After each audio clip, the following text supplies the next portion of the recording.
Oh dear, I have to do this before it's too late in the day. I mean, I guess it would be appropriate for me to have a beer in front of the screen reading this story, but no. Okay, so where were we? Yes. So, as a pinkly opalescent, rose-ribboned dawn surged up the sky from the black and stinking marsh, the mouser sought out Fafford. Wadress was still snoring in the gutter, embracing Issaac's cask, but the big barbarian was awake and sitting on the curb, hand grasping his chin under his beard. Already, a few children had gathered at a respectful distance, though no one else was abroad. "That the one they can't stab or cut?" the mouser heard one of the children whisper. "That's him," another answered. "I like to sneak up behind him and stick him with this pin." "I'll bet you would." "I guess he's got iron skin," said a tiny girl with large eyes. The mouser smothered a guffaw, patted that last child on the head, and then advanced straight to Fafford, and with a grimace at the stained refuse between the cobbles, squatted fastidiously on his hams. He could still do it easily, though his new belly made it a considerable pillow in his lap. I know how he feels. He said without preamble, speaking too low for the children to hear, "Some say the strength of Isaac lies in love. Some say in honesty. Some say in courage. Some say in stinking hypocrisy. I believe I have guessed the one true answer. If I am right, you will drink wine with me. If I am wrong, I will strip to my loincloth, declare Isaac my god and master, and serve as acolyte's acolyte. Is it a wager?" Fafford studied him. "It is done," he said. The mouser advanced his right hand and lightly rapped Fafford's body twice, through the soiled camel's hair, once on the chest, once between the legs. Each time there was a faint thud with just the hint of a clink. "The cuirass of Mingsward and the groin piece of Gorch," the mouser pronounced, each heavily padded to keep them from ringing. Therein lie Isaac's strength and invulnerability. They wouldn't have fit Isaac months ago. Fafford sat as one bemused, then his face broke into a large grin. "You win," said he. "When do I pay?" "This very afternoon," the master whispered, "when Wadress eats and takes his 40 winks." He rose with a light grunt and made off, stepping daintily from cobble to cobble. Soon the Street of the Gods grew moderately busy, and for a while Fafford was surrounded by a scattering of the curious, but it was a very hot day for Lankhmar. By mid-afternoon, the street was deserted. Even the children had sought shade. Wadress droned through the acolyte's litany twice with Fafford, and called for food by touching his hand to his mouth. It was his ascetic custom always to eat at this uncomfortable time rather than in the cool of the evening. Fafford went off and shortly returned with a large bowl of fish stew. Wadress blinked at the size of it, but tucked it away, belched, and curled around the cask after an admonition to Fafford, who was snoring almost immediately. A hiss sounded from the low, wide archway behind them. Fafford stood up and quietly moved into the shadows of the portico. The master gripped his arm and guided him towards one of several curtained doorways. "Your sweat's a flood, my friend," said he softly. "Tell me, do you really wear the armor from Prudence, or is it a kind of metal hair shirt?"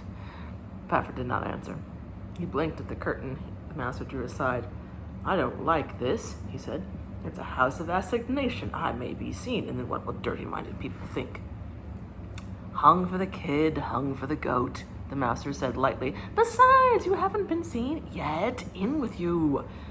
Fafford complied. The heavy curtains swung to behind them, leaving the room in which they stood lit only by high louvers. As Fafford squinted into the semi-darkness, the mouser said, "I've paid the evening's rent in this place. It's private, it's near, none will know. What more could you ask?" "I guess you're right," Fafford said uneasily, "but you've spent too much money.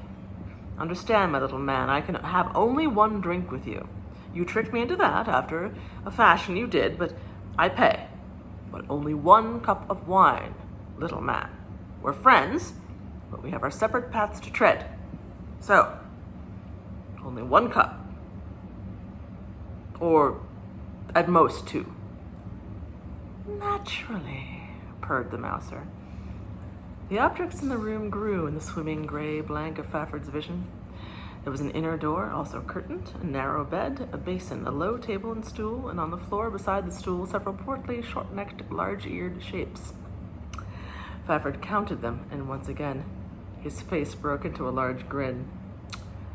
"Hung for a kid, you said?" he rumbled softly to his old bass voice, continuing to eye the stone bottles of vintage.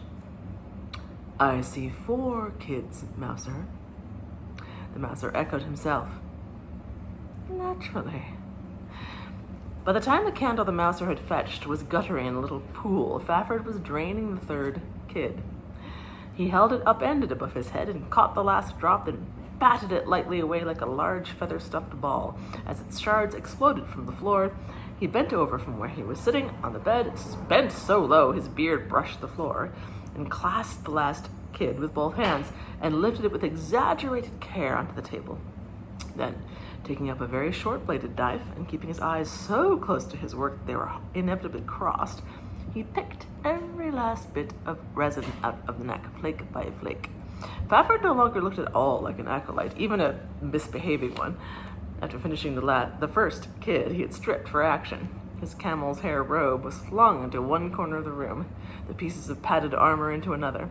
Wearing only a once-white loincloth, he looked like some lean, doomful berserk or a barbaric king in a bathhouse. For some time, no light had been coming through the louvers. Now there was a little, the red glow of torches. The noises of night had started and were on the increase. Thin laughter, hawkers' cries, various summonses to prayer, and Boadris calling, "Fafford!" again and again in his raspy, long-carrying voice. But that had stopped some time ago. Fafford took so long with the resin, handling it like gold leaf, that the mouser had to fight down several groans of impatience, but he was smiling his soft smile of victory. He did move once to light a fresh taper from the expiring one. Fafford did not seem to notice the change in illumination. By now it occurred to the mouser his friend was doubtless seeing everything by that brilliant light of spirits of wine which illumines the way of all brave drunkards. Without any warning, the northerner lifted the short knife high and stabbed it into the center of the cork. "Die, false mingle!" he cried, withdrawing the knife with a twist, the cork on its point. "I drink your blood!" And he lifted the stone bottle to his lips. After he had gulped about a third of its contents, by the mouse's calculation, he set it down rather suddenly on the table. His eyeballs rolled upward. All the muscles of his body quivered with the passing of a beatific spasm, and he sank back majestically, like a tree that falls with care. The frail bed creaked ominously, but did not collapse under its burden. Yet this was not quite the end. An anxious crease appeared between Fafford's shaggy eyebrows. His head tilted up, his bloodshot eyes peered out menacingly from their eagle's nest of hair, searching the room. Their gaze finally settled on the last stone bottle. A long, rigidly muscled arm shot out. A great hand shut on top of the bottle and placed it under the edge of the bed and did not leave it. Then Fafford's eyes closed, his head dropped back with finality, and, smiling, he began to snore. I'm going to stop it there because this is like about to get super real. So, or super unreal, I guess is the case may be. So I'm going to stop it right there. This is going to be a shorter one next time.